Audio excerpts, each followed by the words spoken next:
Πώς δημιουργήθηκε η τοξική ζούγκλα, σκέφτεσαι τόσο περίεργα πράγματα ώρες-ώρες. Αυτά τα δέντρα φύτρωσαν για να καθαρίσουν έναν κόσμο μολυσμένο από ανθρώπινα χέρια.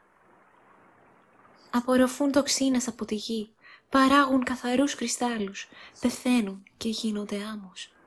Κάπως έτσι δημιουργήθηκαν αυτές οι υπόγειες σπηλιές. Και τα έντομα προστατεύουν αυτό το δάσος. Αν ισχύει αυτό, η ανθρωπότητα είναι καταδικασμένη. Μέχρι να καθαριστεί η γη, οι τοξίνες και τα έντομα θα μας έχουν αφανίσει. Πρέπει να βρούμε έναν τρόπο να εμποδίσουμε τη τοξική ζούγκλα να εξαπλωθεί. Αυτό ακούγεται σαν κάτι που θα έλεγε η Κουσάνα. Πώς? Δεν εννοώ να χρησιμοποιήσουμε τους θεούς πολεμιστές. Θα καταλάβεις όταν γνωρίσεις τους φίλους μου. Ας κοιμηθούμε λίγο. Έχουμε μεγάλο ταξίδι αύριο.